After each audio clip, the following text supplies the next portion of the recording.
Teacher Allison here. I was thinking, since you are having a lot of extra home days, you might be having some trouble with those big people in your house. So I found a book that could help them cooperate a little bit more.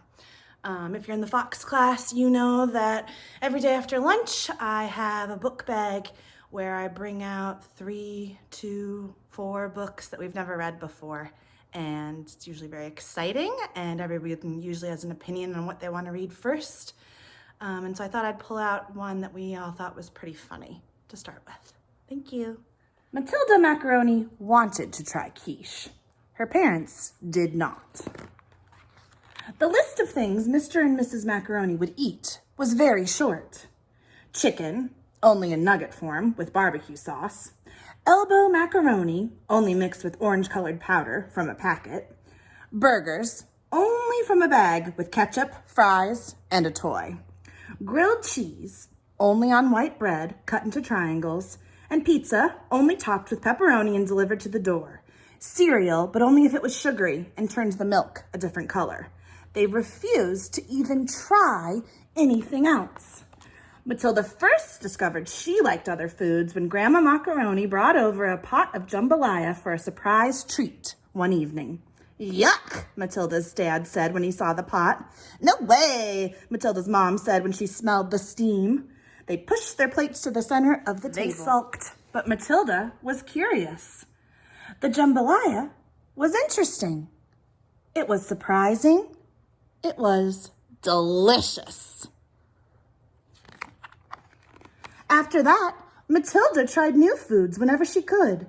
She got gumbo and goulash at Grandma's, sampled some sushi at a sleepover, and polished off a plate of pork paprikash on a playdate. But soon she realized that if she ever wanted to eat more than nuggets and noodles at home, she would have to commandeer the kitchen and cook for herself.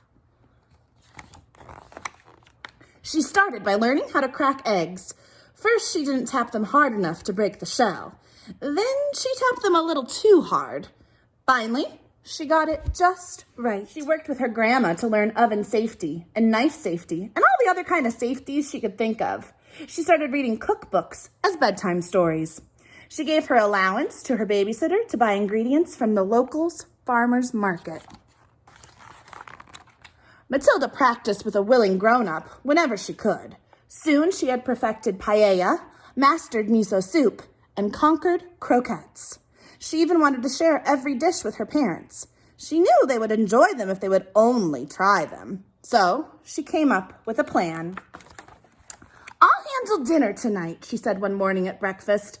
No quiche, her mom said. Nothing funny, her dad added. Burgers, said Matilda, just burgers.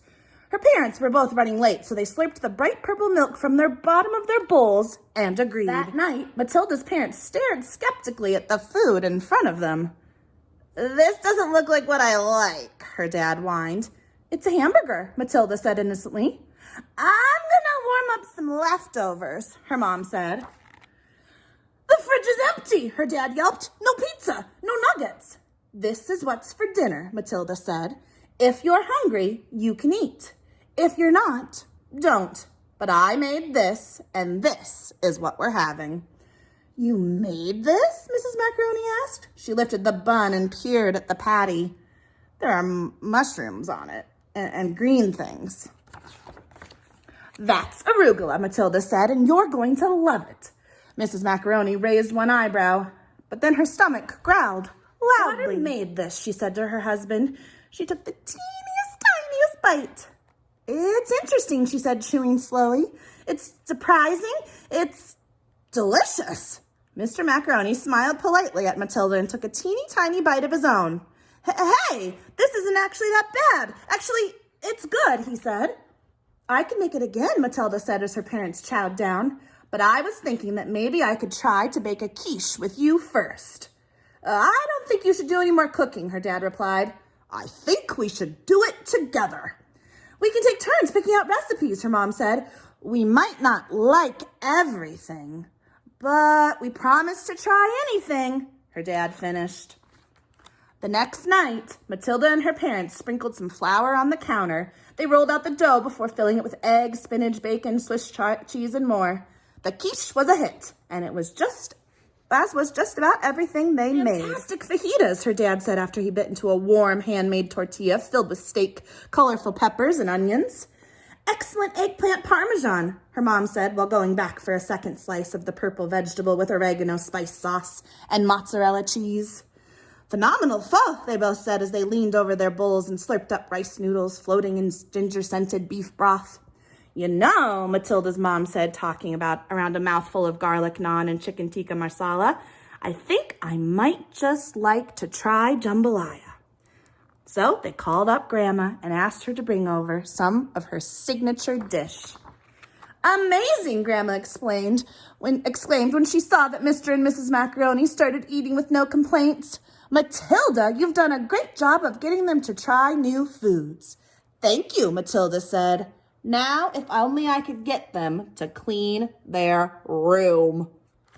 Maybe on your home days you can get your parents to try a few different things and then send me a picture or tell me a story about it. I can't wait to hear about some of your adventures, but I'm missing you a lot and I hope we get to play and do messy art really soon. Bye, friends.